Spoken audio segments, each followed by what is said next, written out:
پاکستان میں بیسیکلی شادی جو ہے وہ غریب آدمی کے لیے یا ایک مڈل کلاس آدمی کے لیے کسی ڈراؤنے خواب سے کم نہیں ہے۔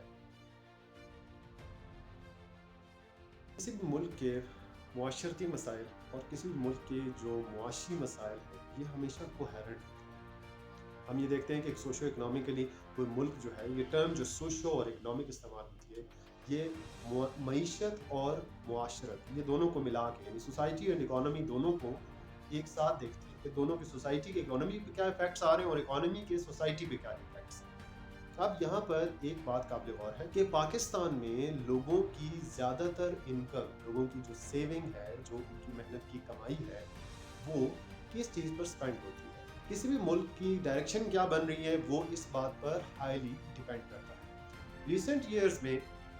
آئی ایم ایف کی طرف سے ہماری طرف جو ہمیں سہولیات دی جا رہی ہیں، جو ہمیں بار بار بیل آؤٹ دیا جا رہا ہے آئی ایم ایف کی طرف سے، اس کا ایک تعلق بہت بڑا ہمارے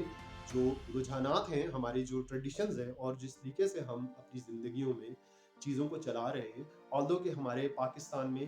بہت بڑا ایک پاپولیشن کا پورشن ہے جس نے یہ چیزیں اب کرنا چھوڑ دی ہیں۔ ٹھیک ہے، لوگ اس میں سے پاکستان کی سوسائٹی کی جو اسٹیریو ٹائپس ہیں، لوگ اس میں سے باہر آنے کی کوشش کریں۔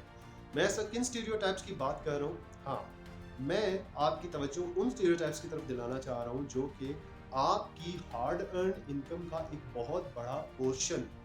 آپ سے لے لیتے ہیں۔ ایگزامپل ابھی ریسنٹلی ایک مثال اخبار میں دیکھنے کو ملی اور ایک خبر تھی، اس میں لکھا ہوا تھا کہ ایک غریب آدمی، ایک پور فارمر جس کے پاس ایک ڈھیلے کی بھی سیونگز نہیں تھی اور اس کے پاس کوئی بھی فکسڈ انکم اس کی نہیں آ رہی تھی، اس کو اپنی بیٹی کی شادی کے لیے 1.5 لاکھ روپیہ قرضہ لے کر اس کی شادی ارینج کرنا پڑی۔ بیسک جو چیزیں اس کو خرید کے دینا پڑی تاکہ وہ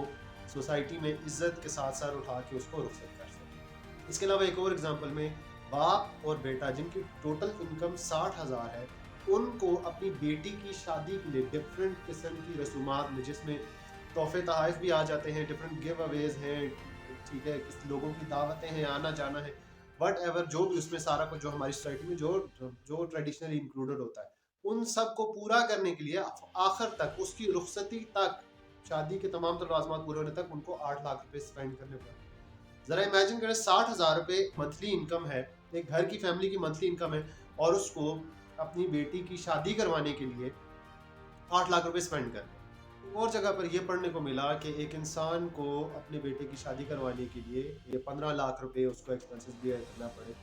ٹھیک ہے، اس میں سے زیورات بنانے کے لیے، اس کا جو زیور اس نے بنایا اور جو باقی جو اخراجات پورے کیے اس کو یہ ایکسپینسز بیئر کرنا پڑے۔ سو کیا ہے کہ پاکستان میں جو شادی ہے نا، بچوں کی شادی، وہ ایک لوگوں کے لیے ڈراؤنا خواب بن گئی ہے، اور انٹرنیشنل کمیونٹی میں ہم بینکرپٹ بھی نظر آتے ہیں۔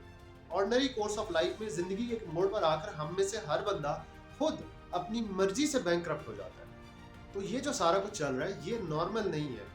انٹرنیشنل کمیونٹی ہم لوگوں کو اس نظر سے دیکھتی ہے کہ ہم بہت ہی ایکسٹرا ویگنٹ اور لیوش سپینڈنگ کرنے والی قوم ہیں۔ آئی ایم ایف جب بھی ہمارے پاس قرضہ دینے کے لیے ہمیں آفر کرتا ہے یا ہمیں کسی مشکل سے نکالنا چاہتا ہے، تو پہلا سوال ان کا یہ ہوتا ہے کہ کیا تم بحیثیت قوم خود مشکل سے نکلنا چاہتے ہو؟ کیا آپ ایز اے سوسائٹی خود ان مشکلات کو ختم کرنا چاہتے ہیں؟ کیا آپ کے لیے ایکسیپٹیبل ہے؟ ہاں، آپ نے شادی کو کنوین کرنا ہے، سجنے دجنے کے لیے زیورات جہاں پر آپ لاکھوں روپے کے گولڈ کے بناتے ہیں، آپ وہاں پر آرٹیفیشل بھی استعمال کر سکتے ہیں۔ ہماری سوسائٹی میں یہ کلچر، یہ اسٹیریو ٹائپس چینج نہیں ہو رہے۔ ہماری سوسائٹی میں یہ اسٹیریو ٹائپ مرد کے لیے چینج نہیں ہو رہا کہ مرد نے لازمی، اگر اس نے عورت کو شادی کر کے سیکیورٹی دینی ہے تو اس نے لازمی اس کو ایک گھر اور زمین جو ہے وہ اس کے نام پر کرنی ہے، منیمم۔ یہ اس کے لیے آج کل کے دور میں ایک عام آدمی کے لیے، ایک نوجوان کے لیے یہ ایک برے خواب سے کم کوئی چیز نہیں۔ اور اگر ہم اسلامی ویلیوز کو، ہمارے نبی پاک صلی اللہ علیہ وآلہ وسلم کی لائی ہوئی سنت کو اور ان اخلاقیات کو اور ان اخلاقی درجات کو اگر ہم پروموٹ کرنا چاہتے ہیں اپنی سوسائٹی میں، جو کہ ہماری بیسیکلی ایز اے سوسائٹی بنیاد ہے، اور ہماری جو پریکٹیکل جو اپروچ ہے اگر وہ ہم نے تبدیل نہ کی تو ہم بڑے گھاٹے کے سودے میں رہیں گے۔ ہم لوگوں کو اگر ہم نے وہ تمام تر جو چیزیں اپنی زندگی میں لانی ہیں اور آقا صلی اللہ علیہ وآلہ وسلم کی طرف سے بتائی ہوئی تعلیمات کو اگر ہم نے اپنے اوپر اپنانا ہے تو اس کے لیے ہم لوگوں کو یہ چیزیں بدلنا ہوں گی۔ دیز آر دا اسٹیریوٹائپس جو کہ ہماری سوسائٹی کو بہت خراب کر رہے ہیں اور ہماری نوجوان نسل تباہ ہو رہی ہے۔